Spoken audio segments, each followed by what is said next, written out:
Hello, welcome to another episode of Bunny Hugs and Mental Health. Here on YouTube, I'm Todd Runnebaum, suicide attempt survivor and in recovery of substance abuse. And hey, check out my cool new sign. You can't tell, but it's 3D. It's like puffy. And I got it from Sticks and Doodles. You can check out all their stuff.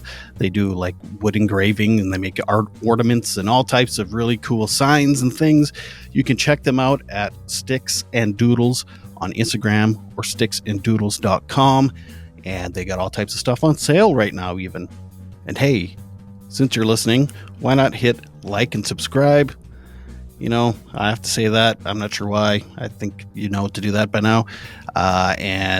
This episode is with my friend Torri Shack, and he is a transgender man.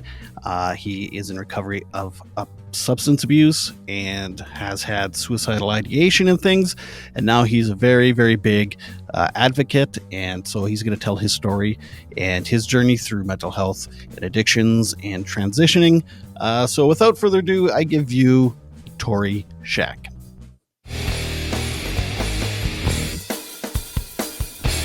I think your pronouns have changed from like a year ago. They're he. They were. It was like they, he. Now it's just he, him. I see. Okay.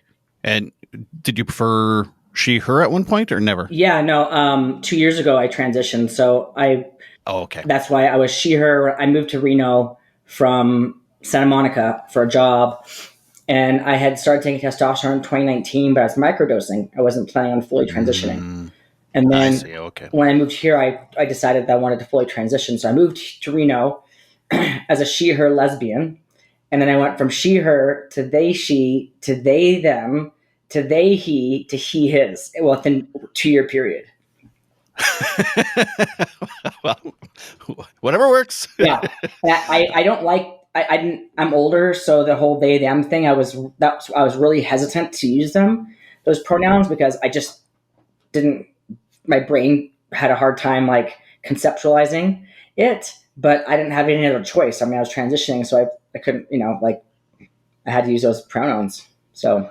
Oh, so it was because of the transition you use them? You didn't just, like some people, do they just jump straight to? I felt like I didn't look like a he, him, right? So at that point, so I was like, well, I can't say I'm a he, him. Like, I'm not going to be like looking like a female and saying, call me a he. It just, I know a lot of people do that, and that's fine. That's just not, right. I did not feel comfortable with that. Gotcha. Okay. So there's no rules. No. It's full spectrum. I mean, there's people who look, they appear, female, but their pronouns are like they, he, and, so it's always best just to ask, like, what are your preferred pronouns these days? 'Cause you just never know. Right. Yeah. And I have to say, you're a handsome fella. Thank you very much. I appreciate it. So, yeah. And I'm assuming you were an attractive female. Yeah. I mean, you can take a look. They're on my Instagram. If you scroll down, you'll see photos. I mean, I didn't do too bad. I had some nice looking girlfriends, so I know I'm not ugly. I'll just put it that way. Okay, so really, you're just an attractive person. I mean, I think it's personality, but I know I'm not too hard on the eyes. I'm not like a 10 by any means, but I'm also, I know that I'm not ugly. Let's just put it that way. Right. And by the way, Reno has a great Burger King. I ate there one time. That's probably the best burger you'll ever find or meal you'll find in Reno, because the food sucks here. It's awful. Yeah, we were just driving through. I was like, this'll do. Yeah. I was like, now I could say I was in Reno. I live on the outskirts of Reno, so I don't live anywhere near the casinos. I didn't even know that Tahoe was like a 45-minute drive. Yeah, and like my view right now is just of the Sierra Mountains, snow-capped. So you would never know, like, you literally drive like 5 minutes outside that little casino area, and it's all mountains and the Sierras, and it's beautiful. So I had no idea. Yeah. I thought I was moving to a little shithole town in the middle of the desert with just casinos. I had no clue. I didn't even know it snowed here. And I bought a 2-wheel drive car like 2 weeks before moving here. So yeah, that's how much I knew about Reno when I moved here. Huh. So I guess you reached out to me, and what was it? I guess about your story that you thought would be a good fit for the podcast. So was it the transitioning, or was it other things well, beyond as well? your podcast is based on mental health. Yes. And yeah. I'm a huge mental health advocate. I do a lot of work for NAMI, the National Alliance of Mental Illness. Oh, okay. I sit on their board of directors here in Nevada, on Northern Nevada. I do a lot of work with a Suicide Prevention Resource Center. And I'm part of their LEAC, which is the Lived Experience Advisory Committee. Oh yeah. Yep. I'm a survivor. Yep. I see that there. Yeah. I'm a 2-time suicide attempt survivor. So, I have a mental, I live with a mental illness, which is bipolar type 2, recovering drug addict, alcoholic. Let's see. I'm all same. Yep. And then what else do I do? There's more. Oh, I sit on the board here in Reno, for an organization called Our Center, which is Northern Nevada's LGBTQIA community center. And I just started a mental health / suicide prevention committee off of that board position. So and then I have a nonprofit, called Tangible Movement, which I started in 2016, which is, for mental health, LGBTQIA, awareness, and we teach resiliency courses, in schools and for corporations, on mental resilience and also just lived experience. That's a terrible explanation. Yeah. Why? So I saw your thing. I was like, oh, I said, okay, why not? I reach out, and so I just I help people like through my stories. For I only have one story. It's mine. Right. I do a lot of public speaking, and my whole goal in life really is I'm super immersed in the mental health space, and I'm obviously a trans advocate, LGBTQA advocate. Mental health first, is for me. Secondary would be LGBTQA. Just in the fact, like, if you don't have good mental health, then but if I'm having a bad mental health day, like, there's nothing matters. So that's right. Yeah. So tell me about your mental health journey and how it started and how it turned around, I guess. So yeah, I was raised in Orange County, California. And to begin with, yes. Another beautiful place. Yeah, really beautiful. Very white, very conservative. And and I was raised in a very bigoted, homophobic household. So I grew up as a racist, and a homophobe. I really referred to people's races as the most derogatory term you could possibly imagine. Because that's what my dad was, a total bigot, and he was an attorney, so he's just kind of like, he can say whatever he wanted, he thought, and as a homophobe, I thought all gay people should just be wiped off the planet, and this was before I turned 14, because that's when I realized I was gay, and what started changing my whole perception on the bigotry was in junior high school. I said something I shouldn't have said to Lakeisha, a girl named Lakeisha, a black girl, and she beat the shit out of me, in front of my mom at the bus station, and everybody watching.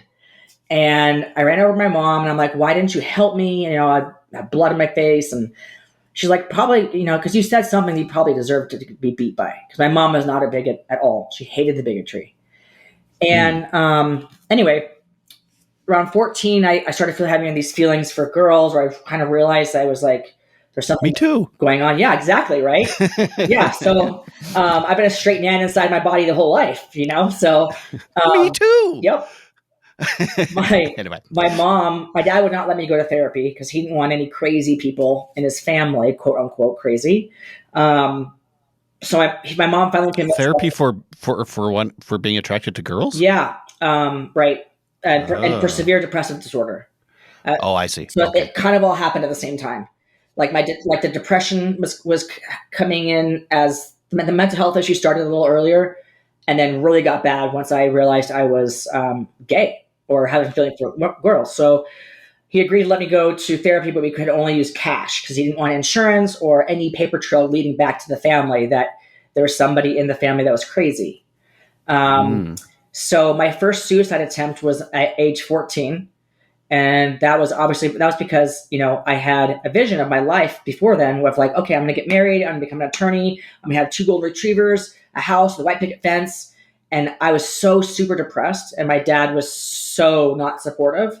I didn't see a path to life, and I wasn't medicated at that time. And I just I was a cutter. I was self-harming already, and Do you mind me asking roughly what year this would be, just so I can maybe 1992. Okay, I'm gotcha. 45. I'm 46. Oh wow. Okay. So yeah, almost exactly the same time we started liking girls. Yeah, absolutely. Yeah. In history, not just of age. Yes, exactly. Anyway. And then, and then as I progressed through college, first of all, I got kicked out of high school. I had really bad rage issues. I went to Santa Margarita Catholic High School. I'm Jewish, but I got into a lot of trouble because I was a troublemaker. Like I was tagging, thinking I was a gangster and all that. And anyway, I got kicked out of college or high school because I punched the dean in the face. Mind you, I was trying to punch somebody else, and he grabbed me. And I punched him in the face, and so I got kicked out of school. Went to a different high school. Anyway, my depression just. And you were very kind of feminine. Just what's it called? Yeah, I presented as a female. Presented, yeah. I looked like I was like a tomboy, but I had long, beautiful, blondish hair.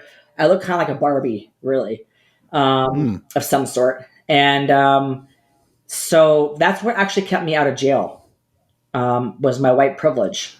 I used to run around. You're a young, pretty white girl. We can't put her in jail. Yep. I was, we were at a park, and I was a drug dealer. I started dealing drugs at age 14. And then I started dealing meth shortly thereafter. And I was with these gang members that I was hanging out with, and they were Mexican. The police rolled up. We were drinking old English 800. We had drugs on us, and they proceeded to arrest all of us. I put us all in the patrol car. And the guy was putting my head down, getting me in the car, and my hands are handcuffed behind my back, and I hear the handcuff unclick. And he says, "Go home to your daddy, little girl." And he arrested all of the other Mexicans that I was with. Yeah. So he was like, "Oh, she's just a victim of these Mexican dudes. Yeah, she just got bad. There's just bad influence, whatever, blah, blah, blah. I'm not going to ruin her life. I'll ruin all their lives, but, And in fact, now I speak to the police departments. And when I was living in California, it's called CIT, Crisis Intervention Training, where law enforcement in certain states now have to go through 40 hours of mental health training.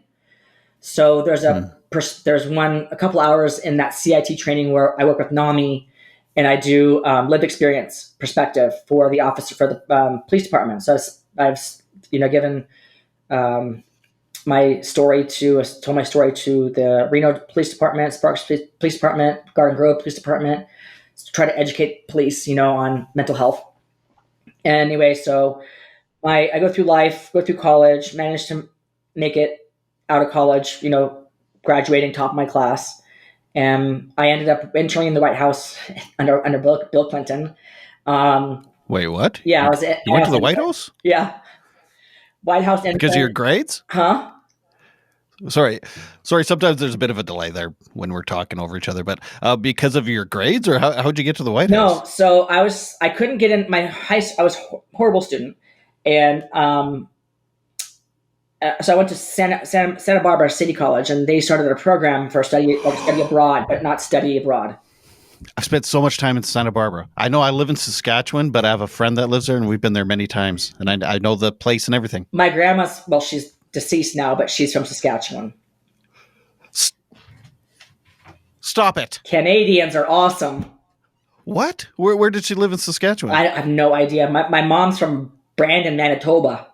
Bizarro. Yeah. And then my are we related? Live in Vancouver. I've never been to Vancouver. Really? But it's beautiful. I've been. Yeah. So my mom was also mentally ill. And that was a fun time. Mm-hmm. Okay. Sorry, back to your story. Yeah. So, so many connections here. Yeah. So you were in Santa Barbara. Yeah, Santa Barbara, interned in the White House. So it was a lot of fun under Clinton. It was this class right after Monica Lewinsky. So we were instructed very clearly, like not to look him in the eyes and to make no physical contact. Yeah. Wow. Yep. They didn't tell him that. They had to tell the interns. That's it. Yes. Yep. Interesting. And, I have to tell you, he's extremely charismatic. I could totally see why girls would, go for him. He has these bright blue eyes, extremely intelligent, very charismatic. Did that, graduated top of my class, and I couldn't get a job. September 11th happened, the year I graduated. So I got a job working, LA Fitness. And I eventually started my own company, a mortgage company that went under in 2008. And then I became a personal trainer. And I got all these celebrity clients, and I started traveling all over the Western world with them, training them with severe depression going on. That was one of the best times of my life. I was able to manage my depression just because I was able to exercise. Exercise for me is like the number one thing that keeps me out of the super deep darkness. So I traveled with artists. I don't know if you know who Miguel is, but his name is Miguel, and then Lionel Richie, and a number of other artists. But and then that period, and then is when it got really dark. I got back from tour, and my last tour was with a client, and I was in New York City. And I attempted suicide again for the second time. And were you still using drugs and things at this time? Yeah. Oh, yeah. Total drug addict. Okay. Pills, Vicodin, benzos, stimulants, all of them at the same time. And I had a really bad eating disorder, binge, and then exercise bulimia, and mental health that I was not medicated for. So I just spiraled, and in that hotel room I attempted and didn't succeed. And my therapist had been trying to get me in treatment for a long time. I was refusing. So I was like, I got woken up by my client's tour manager pounding on the door, like, "We've been trying to reach you. Where are you?" I came to, there's urine all over the bed, like food all over the place. Like looked like someone just tore the room apart. And I'm like, I just said through the door, I'm like, "Hey, you know what? There's an emergency. Can you book me a flight back to LA?" Went back to LA and then went to treatment for three things. It was eating disorder, depression, mental illness, and drug detox, alcohol and drug detox. So I got out of there and ended up homeless shortly thereafter because I spent all my money on treatment. I knew that was my last chance. I knew that if I didn't get clean and sober, I've been trying to get. I have been in and out of sobriety through AA since I was 15 years old. So for 17 years or so, I was a chronic relapser, and it was after my last stint in treatment, which was in 2010. Still I was feeling like shit for a couple. I couldn't function because I was still not medicated properly. So I had this girlfriend, decided to move out. It was just a disaster. And I lived out of my car for a while. But it was in Santa Monica. So, I would park and have the ocean view, whatnot. And then finally sober. I got medicated. So were you sober living in your car? Yes. I did whatever I could do in order to stay sober. So would you say, so some people say, this is a saying in AA anyway, my worst day sober is still better than my best day in addiction. Okay, so that saying, it sounds great, but I can tell you that my best day in addiction, I'm obliterated. I don't remember anything. And that's a pretty good damn day for me, Yeah. On tour with Lionel Richie. Right? Well, I was actually sober during that period of time because I went back on tour. I see. Okay. So, I got sober. I went back on tour after, but I didn't have any tours lined up, obviously. So I was homeless. Had to get a job at Equinox, walking around putting weights away. Like a blue shirt on the floor, making minimum wage. After making all this money, traveling all over the place, it was very humbling. So I parked my car with my dog. I had a dog, Rufus, his name was. I had a... my grandpa's dog was Rufus. Really? Yeah. We have so many connections. I know. Canadian, dogs, mental illness, addiction. Like Saskatchewan. Santa Barbara. Oh, this is gross. This Reno, is weird. Burger King in Reno. Are we related? I seriously want to know. Yeah, I think we might be. With blue eyes too. Yep. Blue eyes. Oh yeah. See, so we could be. And I'm gorgeous. About related. Oh yeah. Yeah, and I'm attractive. Yeah, you're not an ugly guy. Thank you. Yeah. Anyway, sorry. Oh my God, I'm so all over the place right now. I swear to God, I took my ADHD meds, but no, that's okay. I just snort them up my nose. Well, yeah, there's that option. Yeah. So yeah. And eventually, blue shirt, putting weights away. Yeah, Sorry. putting weights away, minimum wage. I'd park my car underneath there's an underground parking lot. Had my little dog in there. And I'd shower at the gym. Nobody knew I was homeless. I'd shower upstairs at the gym and then, come downstairs during my breaks and walk my dog out of the car. I couch surfed for a while as well. And then obviously got enough money to get a little bachelor in Santa Barbara, like a 200 square foot place. And from that point forward, that's when I started a nonprofit, because there's so much stigma around mental illness. And this was in 2016 now. I just was like, I also grew out of the racism through exposure to other cultures and when I was in college. So that, obviously is not a part of my story today. And obviously grew out of the homophobia. So yeah, I became an advocate for mental health and suicide prevention in 2016 when I founded Tangible Movement.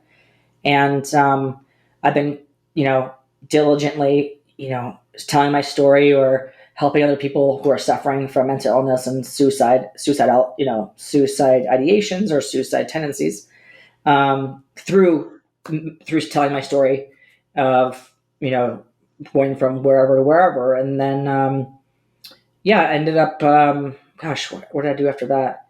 Got a job, had to work myself back up again, started working in a different vertical, completely different than personal training, and still doing some training on the side, but managing my depression. So I was medicated. All the doctors when I was growing up kept telling me I was bipolar. And I was like, I didn't relate to it because when I thought of bipolar, I thought of homeless people on the street saying they're Jesus Christ. That's what I thought bipolar looked like. And I'm like, that's not me, And my dad kept saying, no, you're not taking those medications because you're not bipolar. So since I was, 14 all the way up until 35, I was not medicated properly. And so I saw this one doctor. Someone was like, this doctor's really great. I'm not pushing medication on anybody by any means, but for me, it works. And what else works for me is exercise, eating healthy, and sleep, proper sleep. But I saw this doctor. I'm like, I should try all those. Yeah, it really helps. It helps a ton. And I gave her this bare little minimum of because I didn't want to hear I was bipolar again. And she says, you're bipolar. I'm like, oh, I rolled my eyes. She's like, type 2. And I'm like, what? And I said, what are you talking about? And she said, there's 4 different types of bipolar. And I had no idea. No doctors ever told me that before. And what I have is hypomania. So do you know what bipolar type 2 is? I get them all screwed up. I know the basics of what bipolar is, but I don't know the nuances between 1 and 4. Oh, okay, yeah. So there's 1, which is, it typically, the person with bipolar 1 typically has very manic episodes and depressive episodes and may experience psychosis. Okay. Type 2 is hypomania, which I get small hypomanic episodes. I'm not in psychosis. I'm totally, it might look like impulsive spending or bouts of rage and anger. But then I slip into severe depressive episodes for weeks to months following that. And then the third one is cyclothymia, which is rapid cycling. So you might walk into a room, like for my mom was rapid cycling for sure. She'd like, oh yeah, la, la, la, walk out of the room, walk back in the room, and then she'd be super depressed. And it was so rapid cycling. And type 4 is not otherwise specified. So if they can't put you in those groups, they'll put you in 4. So I was really happy to learn I was type 2 and there was a solution for me. Started taking the medication, and lo and behold, like I became the most stable I've ever been in my entire life. And the biggest part, and then, the last couple of years, I got a job, moved to Reno, and got a different, back in the real estate industry. And I went through my transition, throughout I was here, and I had top surgery a year and a half ago. I've had 3 back surgeries in the last couple of years. I have the last one was spinal. So now you have a man's back. Yeah. So, but I'm like, I told the doctor, I'm like, you have to make sure, I don't care what you do, but you have to treat me like an athlete. Because if I cannot work out, my mental health tanks. So we got some screws in my spine, and I'm doing just fine. Is that, are you, what am I trying to say? Are you satisfied with the transitioning then? Like, or will there be more surgeries? I might be revision, but, revision meaning like on the top surgery, there's some just like cosmetic things that I would like to have improved. But gotcha. I got the keyhole surgery. So the way they go into the areola. So I don't have the big scars underneath my chest.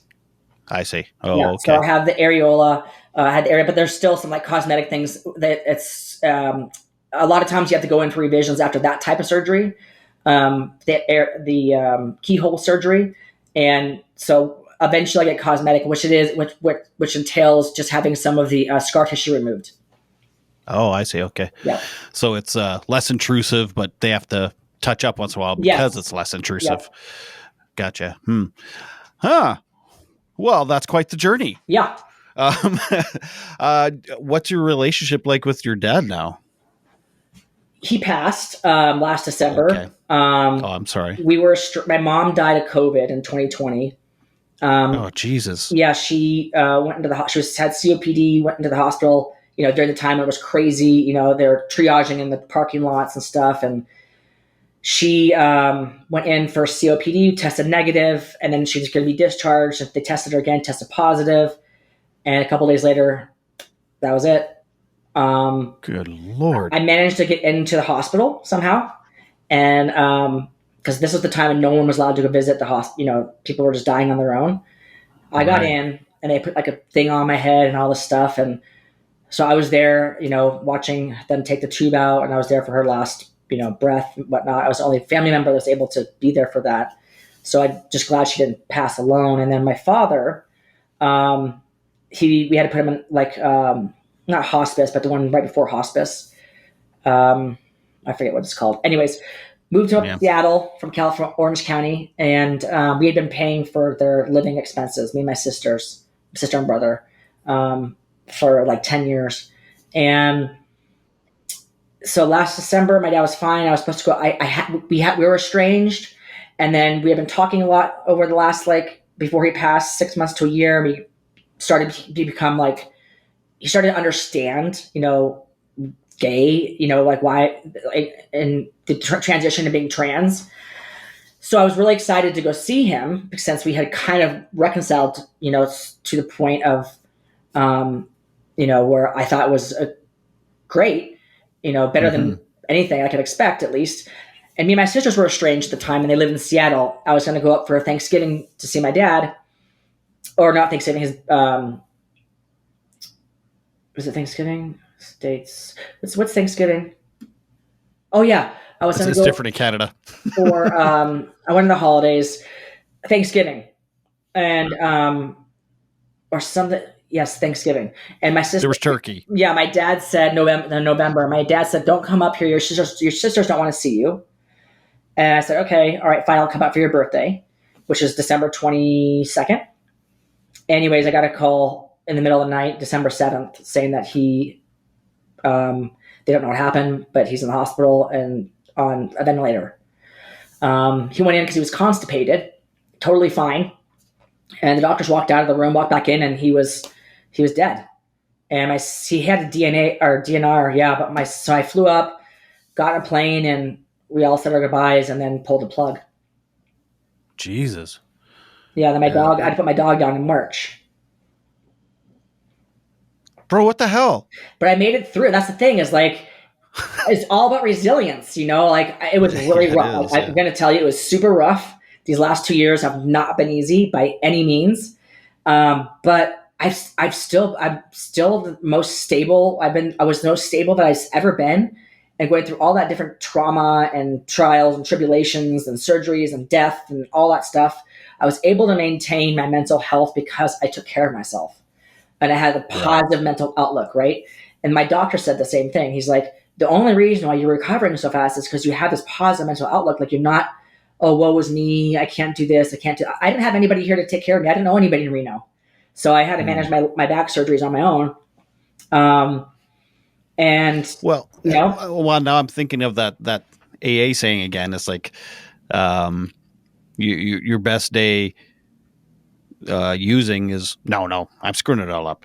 Your worst day sober is still better than your best day using.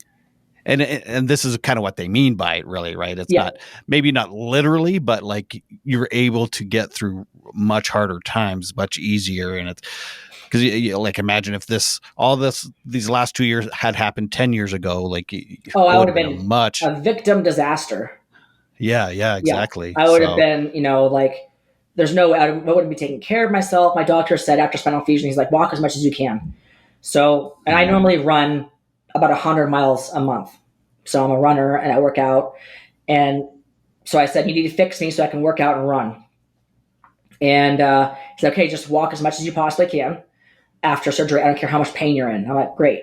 So 3 days after surgery, I started walking 6 miles a day. And I did 145 miles in 30 days post-op. And that helped my recovery like tenfold. A lot of people think, oh, you got back surgery, you need to lay down and like rest. It's the worst thing you could possibly do. Right. Huh. Well, maybe I should get back surgery so that I'm tempted to do some running or walking. Do you have back injuries? No. Oh. Well, I mean, you can be motivated by other things than a surgery, right? I think I need something extreme like that, though. Yeah, I mean, that's us as addicts and alcoholics, right? We need this extreme pendulum swinging from left to right. There's no gray area ever. Exactly. So it's all or nothing. Wait, one surgery? No, let's do 3 back surgeries. Let's do 2 top surgeries and 2 back surgeries back to back. Can you handle that? Okay. And while your parents die, like, what? Okay, I guess. And your dog. Yeah. Good Lord. Yep. You've had a busy.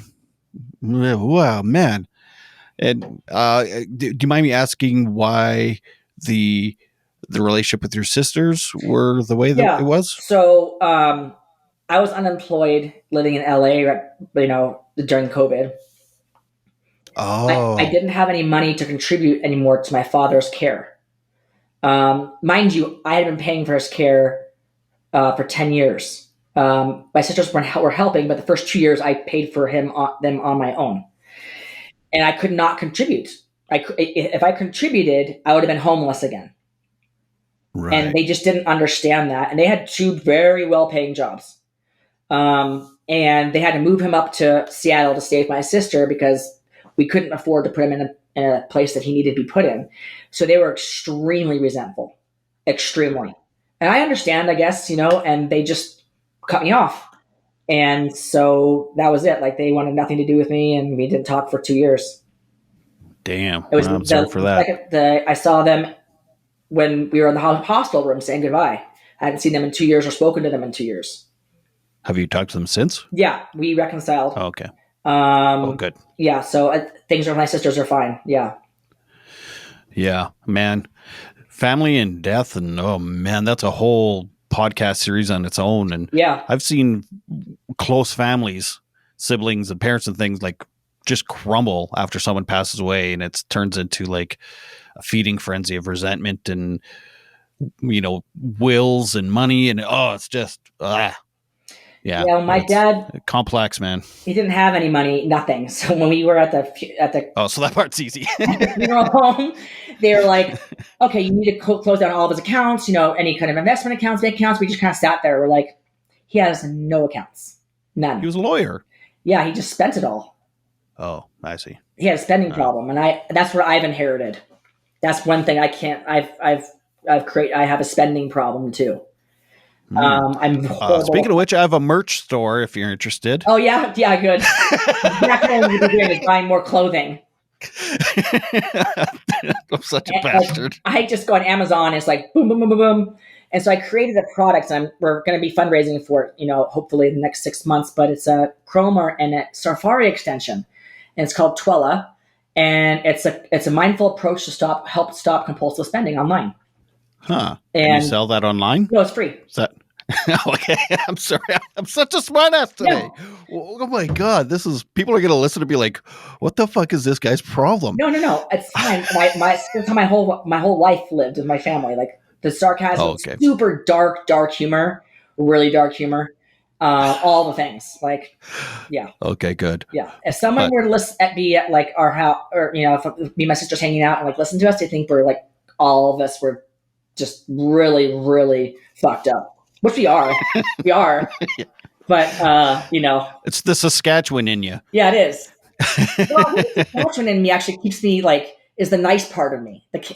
All Canadians are so nice. Oh, I know a few that aren't. Hitler was Canadian, No, I did not know that. I made that up. Okay, I was like, what? Oh my God, I'm on a roll here. I'm like, I'm a history major. I'm like, wait, what? I thought he was Austrian. Yeah. Anyway, no, Hitler's not Canadian, but there are bad Canadians. I'm sure. I just don't know any. Exactly. No. Okay, so how did you get into? I can't remember. So you work for NAMI. You work for all these different organizations. Yeah. Was that some of them kind of more recent than others? NAMI, I started working with NAMI in California in like 2018. Okay.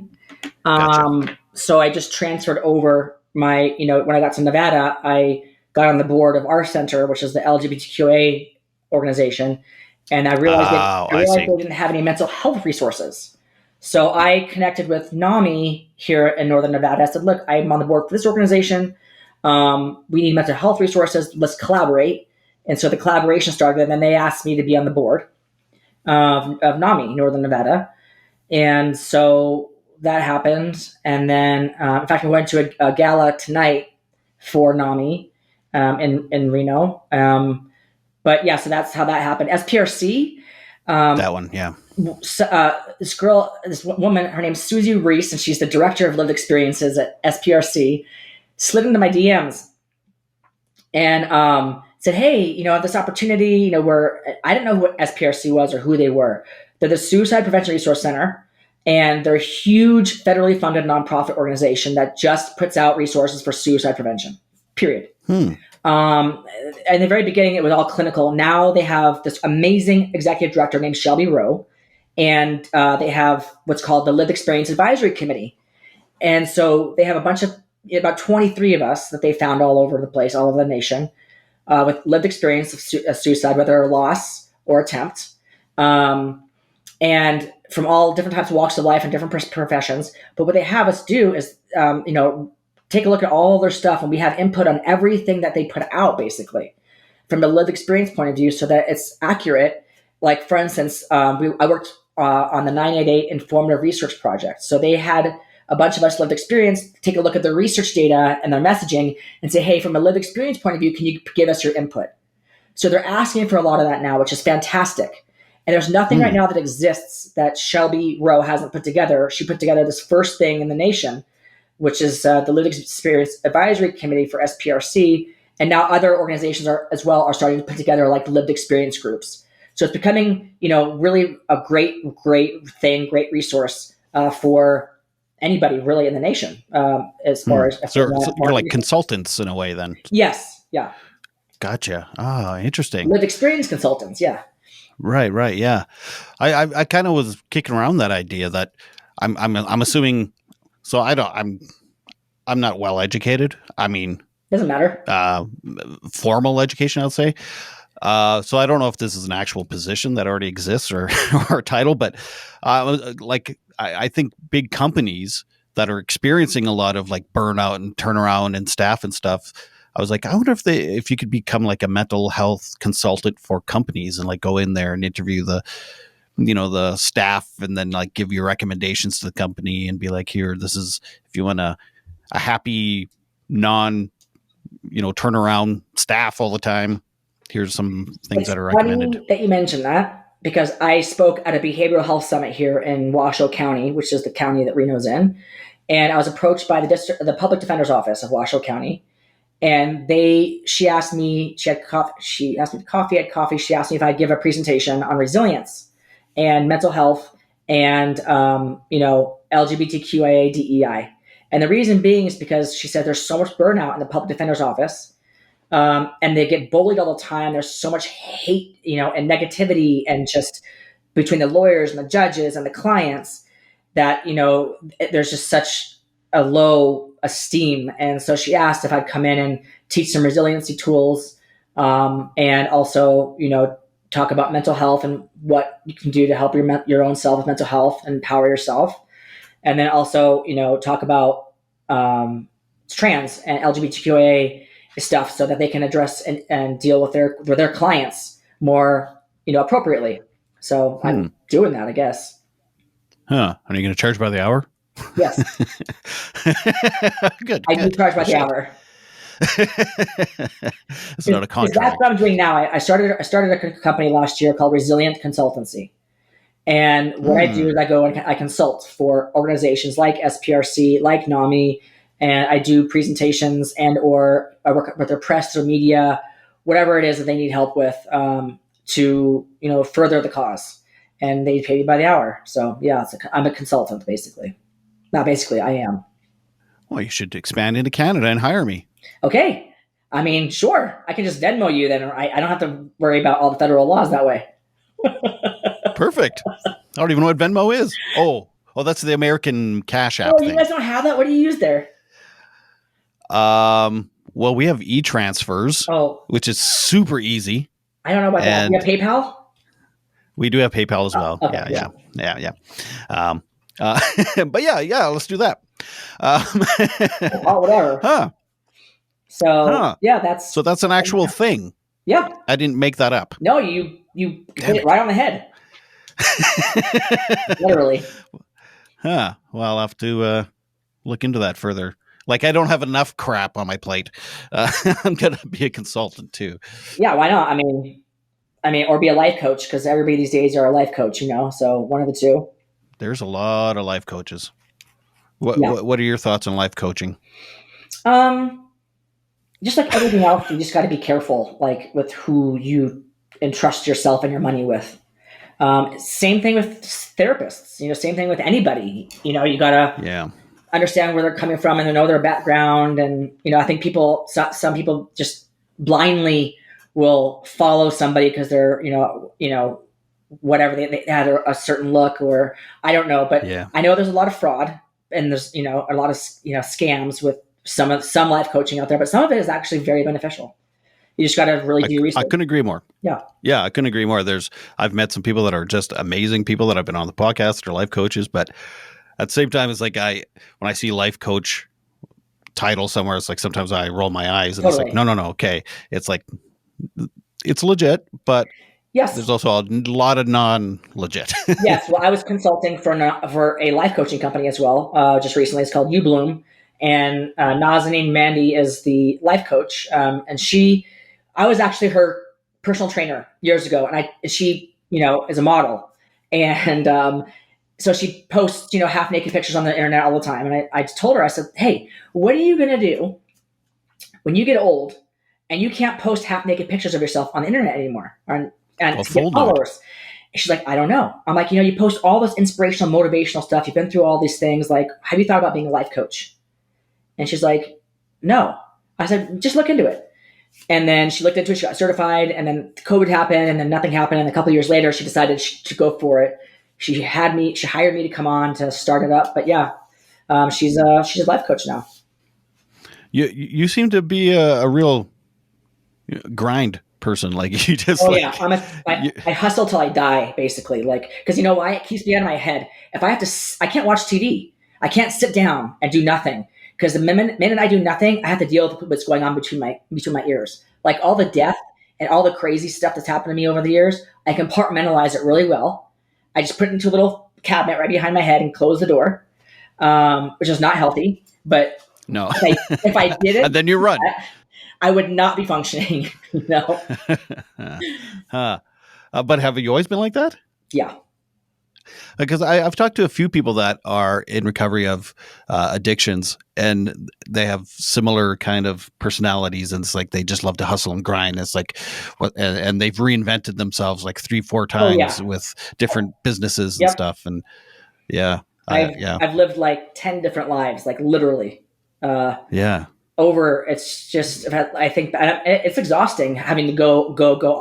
I'm very, very regimented, and which helps me in my mental health. Like for instance, I get up at 3:00 in the morning, and then I go for a run. So this morning, when I go to bed. I go to bed at like 7:38. Huh? Yeah. Isn't it bright out? No, I mean, when the time changes, that's put a little, eye mask on. But so like this morning, it's 24 degrees out. It just snowed the day before. I went out this morning at 4 in the morning and did a run for 6 miles. And then came in, and I had my breakfast, really healthy breakfast, make sure I'm hydrated, take a shower, and then start working, probably around like 6 or 7. And then I will go to the gym late, and eat early evening, 3:00. I like to say I work on East Coast time. So I'll go to the gym, and then I'll come back, maybe do a little bit more work, and then go to bed. Dang. I mean, I've reinvented myself quite a few times too, mostly because it starts to get hard. So then I'll quit a job and do a different job. So it's I don't grind. Like I can reinvent myself really quick, but when it starts to get hard, that's the grinding stops, and it's like how on to my next thing. I mean, so I'm trying to break that pattern. Actually, sorry. No. I hate that. We're twins, but they're not. Now we're like now we're like yin and yang. Yeah, but I'm trying to break that pattern with the podcast because right now, I'm not going to lie, it's hard. Financially, it is fucking hard, and it's taking a toll on me and my family a little bit, but also it's expanded like multiple times in the last few months, my listenership and stuff. So it's like, okay, don't just jam out. Get through the awkward part, the awkward growth phase, and it'll Well, I'm in the same boat you are financially, because I just started this consulting company a year ago. So I'm constantly like right now, all my contracts ended in December, and all my savings are blown off of just my spending issues. So I basically have 3 months of savings, and that's it. If I don't get money coming in, in the next couple months here, then I am going to be homeless again. So I understand your as he laughs. I can't afford the lifestyle anymore, And I ended up actually, I don't know if you've heard of Debtors Anonymous, DA. Debtors? Yeah. It's a program I enrolled in because of my debting issues. It's Alcoholics Anonymous, but it's for debting. For compulsive debting. Okay. So interesting. I'm currently, I have a sponsor working on my impulsivity spending, because the spending part, that's my drug of choice today. Right. Right. It's like whack-a-mole. It's like, okay, you put the drugs down, you put the eating disorder down, mental health is okay. Well, what's next? Well, we gotta have something wrong with you, right? So that's the debting. It's funny because I think a lot of people have like gym issues, going to the gym and like being a gym rat and stuff. And it's like, what are they actually, that's kind of a addiction as well. But I mean, there's healthy and unhealthy addictions, I guess, right? Yeah. Like mine was my eating disorder, binge, exercise, bulimia. I couldn't purge. I just wasn't able to purge. So I would binge and then work out the next day for 6 to 7 hours. And then I would restrict my diet to about 500 calories for a week, and then work out still 6 to 7 hours a day. And, you know, that was my life. It was just like constant workout, think about food all the time, and think about working out all the time. And there's no room for anything else. I was doing massive amounts of drugs at the time too, pills mainly to keep me going. And then also pills to calm me down at night, the benzos, a lot of opiates in there. So yeah, the exercise bulimia, you see the people at the gym for 6 hours at a time, they definitely have something going on. You can just set up a counseling session in the corner. Yeah. A little table and a chair. I've been through it all. Come on over. I guess I could qualify as a life coach, but you know, I'm just not interested in listening to people whine. Oh, now you tell me. Shit. Like, sorry. I would be the worst therapist. You know, I'd be like, put your big girl panties on and fucking get up and do some shit, you know? And, you know, and it's funny because I'm in the mental health space and the suicide prevention, it's very sensitive, you know, everything's so sensitive. But, you know, really, it's all about resilience, honestly. Like, you have to be able to empower yourself, and you have to be able to get out of bed. You have to be able to put your feet on the floor at some point to get things moving. I know how hard it is. Have debilitating depression. But if you don't help yourself, at least at some, you know, calling somebody, getting some help, you're never going to get better, ever. Mm-hmm. So the power of getting better lies in their individual's hands. Unfortunately, that person needs to ask for help. And that's the hardest thing to do, the hardest. But that's what needs to happen in order for that individual to get better. It's kind of hitting bottom, right? Like when you alcoholic, like I give up. I give up. Like, this disease has got me. I need help. What do I do? Mm-hmm. You know? Mm-hmm. Yeah. I tell people that when because I do public speaking as well. And that's something I always try to end on is there's no therapist, no doctor, no pill will cure you. No. They'll be a nice support and a bit of a crutch when you need, but you got to do the work. No, they won't do the work for you. And because for years I was taking medication and seeing therapists, not doing any of the goddamn work, right? Still drinking and doing drugs and all the other crap I was doing, and then getting pissed off at them. I'm like, whoa, why isn't this working? Why isn't it going to cure me? Exactly. The way I do public speaking too, I give this analogy. So you're walking through the forest and you need to get, all of a sudden you see there's a huge lake and you got to get to the other side. There's no way you can get to the other side. So you pray to God, right? Because people are like, well, Jesus is going to save me, right? That's what a lot of people are like, why? I'm like, great. Yeah, Jesus and medication can work hand in hand. So if that's your thing, but then you say, God, please help me. Please help me get across this thing. I'm starving. I'm hungry. I need to get, you know, all of a sudden a canoe drops out of the sky and lands in front of you with these oars. And so God delivered the canoe. Now you got to get into the little boat and row. Mm-hmm. And that's kind of how I explain it. And the boat and rowing could either be, you know, maybe trying out medication, getting sober, you know, getting up out of bed for a minute and just walking around the house for 5 minutes. Anything to change the situation that you're currently in that's causing all the distress and depression. But you gotta try something. You gotta do something. Or like suicide does seem like the only option. I get it. I've tried it twice. Yeah. And it's dealing with the stuff you don't want to deal with is the hardest part. Absolutely. And that's where the work for me came in, was like the stuff I don't want to talk about. That's the stuff I got to talk about and stop avoiding it. And because healing, it hurts. You break your leg. The moment you break your leg, it hurt, but it hurts for months after. And that's the healing part. That's true. It's unfortunate because that's the nature of the beast, is depression and addiction wants to keep you down. Oh, totally. It wants to kill you. Yeah. It's your brain wants to kill you.